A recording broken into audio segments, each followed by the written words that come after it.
అటు షర్మిల ఇటు సునీత ఈ ఇద్దరి వల్ల అవినాష్ రెడ్డి వణికిపోతున్నాడా?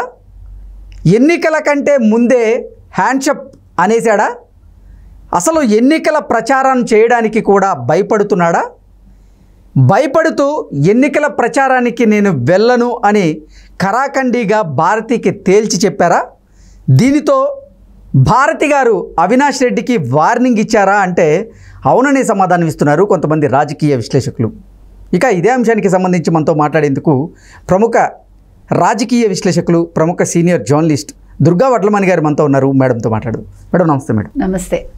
మేడం, ఇటు షర్మిల అటు సునీత గారి వల్ల అవినాష్ రెడ్డి గారు వణికిపోతున్నారని, ఎన్నికల కంటే ముందే హ్యాండ్సప్ అనేశారని, అసలు ఎన్నికల ప్రచారానికి వెళ్ళేందుకు కూడా భయపడుతున్నారని, భయపడడంతో అవినాష్ రెడ్డి గారికి భారతి రెడ్డి గారు సీరియస్ వార్నింగ్ ఇచ్చారు అంటూ ఒక వార్త సోషల్ మీడియాలో చక్కర్లు కొడుతూ ఉంది. దీని మీద మీ విశ్లేషణ ఏంటి? ఇప్పుడు ఒక పక్క సింహం, ఒక పక్క పులిలాగా ఉంది అవినాష్ రెడ్డి గారికి. ఒక పక్క షర్మిల, ఒక పక్క సునీత. వణికిపోతున్నాడు ఇద్దరిని చూసి. మధ్యలో భారతి గారేమో ఇతన్ని నువ్వు వెళ్ళి తీరాలి అని ఆవిడ అంటున్నారు. అంటే ప్రెస్ మీట్లు కాదు నువ్వు పెట్టాల్సింది, ప్రచారానికి వెళ్ళు అని ఆవిడ అంటోంది. ఇప్పుడు ఇతని పని ఎలా ఉందంటే అయోమయంగా ఉంది. ఎందుకంటే అవినాష్ రెడ్డికి ఇప్పుడు సమస్య ఏంటంటే అన్ని వేళ్ళు అవినాష్ రెడ్డి వైపు చూపిస్తున్నాయి హంతకుడిగా.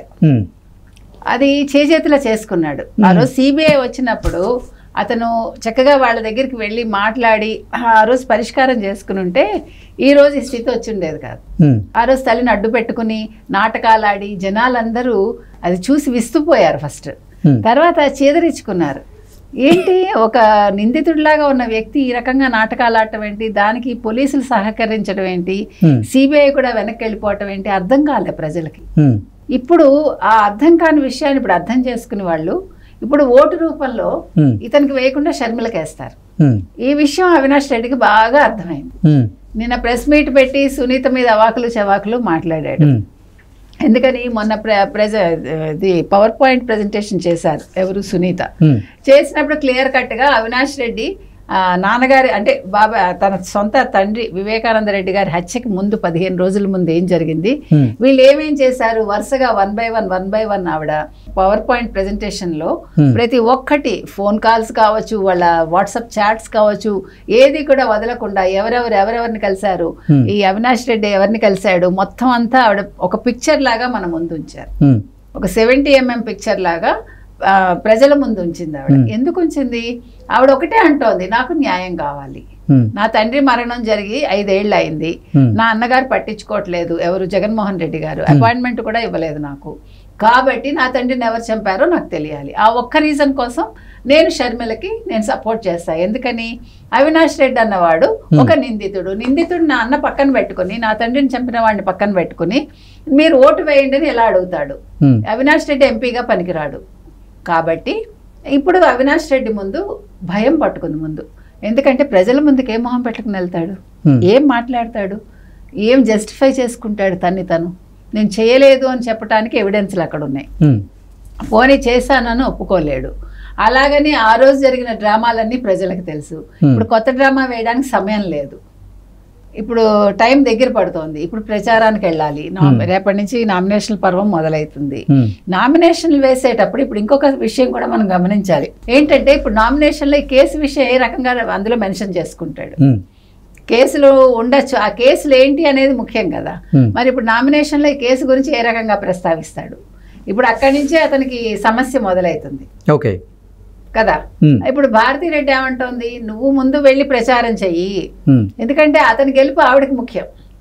వీళ్ళకి ప్రెస్టీజ్ ఇష్యూ ఒకటే కాదు. ఇప్పుడు కడపని కైవసం చేసుకోవాలంటే అవినాష్ రెడ్డి ఉండాలి. ఇప్పుడు జగన్మోహన్ రెడ్డికే దిక్కు లేకుండా ఉంది, ఇంకా అవినాష్ రెడ్డికి ఏం దిక్కు ఉంది అక్కడ? కానీ వాళ్ళు ప్రెస్టీజ్ పాయింట్ గా తీసుకుంది దీన్ని. ఇప్పుడు అవినాష్ రెడ్డి గెలవాలి కాబట్టి భారతి రెడ్డి నువ్వు వెళ్ళు అంటుంది. ఆవిడ కూడా ప్రచారానికి వెళ్ళొచ్చు, రేపో మాపో వెళ్తారని మనం విన్నాం కదా. మరి నామినేషన్లు అయ్యాక వెళ్తారో ఏం చేస్తుందో మనకు తెలియదు ఆవిడ. సో ఇప్పుడు అవినాష్ రెడ్డి పని ఇప్పుడు అగమ్యగోచరంగా ఉంది. అతనికి ఏం చెప్పాలో తెలియట్లేదు, ఏం చేయాలో తెలియట్లేదు. ఇంకో పక్క విమలమ్మ గారు ఎంత అమాయకంగా, ఎంత చక్కగా ఆవిడ అవినాష్ రెడ్డిని వెనకేసుకొచ్చి, జగన్మోహన్ రెడ్డిని వెనకేసుకొచ్చి ఆవిడ చెప్తుంది. నన్ను అసలు ఆవిడ వెళ్ళి ఒక్కొక్క జిల్లా ఆవిడ పర్యటిస్తోందట. ఒక్కొక్క ప్రాంతానికి వెళ్తే జగన్మోహన్ రెడ్డి చేసిన పథకాల అమలంతా కూడా ఆవిడకి చాలా ఆనందాన్ని ఇచ్చింది. పేద ప్రజల కళ్ళల్లో సంతోషం చూసింది ఆవిడ. ఆవిడకి జరుగుతున్న ఘోరాలు నేరాలు ఆవిడకి ఏం అర్థం కావట్లేదు, అవి మాత్రం కనిపించట్లేదు. ఆవిడ ఎంతసేపు వన్ సైడెడ్గా మాట్లాడుతుంది. వివేకానంద రెడ్డి ఆ రోజు అంటే అనుండొచ్చు, నేను కూడా షర్మిల బాగా మాట్లాడుతుంది కాబట్టి ఎంపీగా వెళ్తే అంటే లోక్సభకి వెళ్తే బాగుంటుందని అనుకున్నాను. అప్పుడు పరిస్థితి వేరే, అప్పుడు అవినాష్ రెడ్డి నిల్చోలేదు. ఇప్పుడు అవినాష్ రెడ్డి నిల్చున్నాడు కాబట్టి అవినాష్ రెడ్డినే గెలిపించాలి, షర్మిల నిల్చోటానికి వీల్లేదు అని ఆవిడ ఇవాళ స్టేట్మెంట్ ఇస్తుంది. ఇది బాగుందా? అంటే ఆడవాళ్ళు రావద్దు ఇంకా, అంటే ఈవిడికి వీళ్ళు ఇష్టం కాబట్టి ఇప్పుడు జగన్మోహన్ రెడ్డి ఆవిడకి ఫేవర్స్ చేశాడు కాబట్టి ఆవిడకి ఆవిడ కొడుక్కి ఆవిడకి ఇప్పుడు నచ్చింది అంటుంది. పైగా మాకు అవసరం ఏముంది, ఒక్క పైసా కూడా మాకు అవసరం లేదు, మేము చాలా సంతోషంగా ఉన్నాము, నా కొడుకు అంతకంటే అవసరం లేదు అంటుంది, మాట్లాడుతోంది ఆవిడ. నీకు సంతోషం ఎక్కడి నుంచి వచ్చింది? ఆ రోజు డబ్బులు లేకుండా నువ్వు ఉన్నావు, ఈరోజు డబ్బులు ఎక్కడి నుంచి వచ్చాయి నీకు? నీకు జగన్మోహన్ రెడ్డి ఏ ఫేవర్స్ చేయకుండా నువ్వు మాట్లాడుతున్నావు అవినాష్ రెడ్డి విషయంలో. అవినాష్ రెడ్డి ఇంకో పక్క ఏం చేయాలో తెలియకుండా ఉన్న మనిషి ఇప్పుడు ప్రచారానికి వెళ్ళి ఏం చెప్తాడు? మన క్వశ్చన్ అదండి. ఏం చెప్పుకుంటాడు అక్కడికి వెళ్ళి ప్రజల ముందు? ఇప్పుడు షర్మిలని ఆయన నిన్న అన్నాడు కదా, సునీతే చేసింది అంతాను, షర్మిల చంద్రబాబు మాయలో పడిపోయింది, సునీత చంద్రబాబు మాయలో పడిపోయింది. మాయలో పడిపోవడానికి ఆయన మాయల మంత్రి కూడా, లేకపోతే ఆయన బుట్టలో అల్లుకునే వ్యాపార ఆయన చంద్రబాబు మాయలో పడిపోయి బుట్టలో పడిపోవటానికి ఏం మాట్లాడతారు వీళ్ళు? చంద్రబాబు నాయుడు గారికి ఏం సంబంధం? షర్మిల అక్కడ తిడుతోంది చంద్రబాబు నాయుడు గారిని, ప్రతి సభలో ఆవిడ తిడుతోంది. మీరు గమనిస్తే నిజంగా వాళ్ళకి ఏదైనా ఉండుంటే ఆవిడ తిడుతుందా చంద్రబాబు నాయుడు గారిని? నెత్తిన పెట్టుకోదు. సో అవినాష్ రెడ్డి ఏం చేయాలో తెలియక మాట్లాడుతున్న మాటలేవి. ఇప్పుడు భారతీ రెడ్డికి ఏం సమాధానం చెప్పుకుంటాడు? నేను వెళ్ళలేను అని చెప్పలేడు, వెళ్తాను అని చెప్పలేడు. అంటే ఆల్రెడీ అసలు నేను ఎన్నికల ప్రచారంలో పాల్గొనలేను, షర్మిల గారి వల్ల సునీత గారి వల్ల కడప ఎంపీ స్థానంలో నేను ఓడిపోవడం ఖాయం అంటూ అసలు అవినాష్ రెడ్డి భయపడుతున్నాడని, అందుకే భారతీరెడ్డి గారికి క్లారిటీ ఇచ్చారని. కానీ భారతీరెడ్డి గారు మాత్రం అవినాష్ రెడ్డికి వార్నింగ్ ఇచ్చారు అంటూ ఒక వార్త సోషల్ మీడియా వేదికగా చక్కర్లు కొడుతుంది. మీరు చూస్తున్నారు కదా సభలన్నీ షర్మిల సునీత మాట్లాడుతుంటే జనాలు హౌ దే ఆర్ రియాక్టింగ్ అనేది. వాళ్ళు షర్మిలకి సునీతకి సపోర్ట్ ఇస్తున్నారు. వివేకానంద రెడ్డి గారికి మంచి పేరుంది కడపలో, ఆయన చావుకి వాళ్ళందరూ కూడా బదులు తీర్చుకోవడానికి రెడీగా ఉన్నారు. బదులు అంటే ఓటు రూపంలో. వాళ్ళు ఖచ్చితంగా వాళ్ళు వివేకానంద రెడ్డి గారి మీద ఉండే ప్రేమ కొద్దీ, అలాగే రాజశేఖర రెడ్డి గారి మీద ఉండే ప్రేమ కొద్దీ షర్మిలకు ఓటేస్తారు. ఇప్పుడు అవినాష్ రెడ్డికి అయితే ఓట్లు పడవండి. ఇప్పుడు అతని భయం సరైందే, కానీ అతను ఏమి చేయలేకపోతాడు. ఇప్పుడు వెళ్ళి ప్రచారానికే కాదు, మీరు చెప్పినట్టుగా అసలు నేను ఎంపీ పదవికే నేను పోటీ చేయను అంటున్నాడు, ఇంట్లో కూర్చుంటానని. ఆ స్టేజ్ కంటే ఇప్పుడు కడప ప్రజల పల్స్ అట్లా ఉన్నాయి అన్నమాట. అందుకని ఏం చేయాలో తెలియకుండా దిక్కుతోచిన స్థితిలో భారతీరెడ్డికి చెప్తున్నాడు, నేను నిల్చోను సుమా, నాకు వద్దు, అది అసలు ఎన్నికలే వద్దు అంటున్నాడు ఆయన.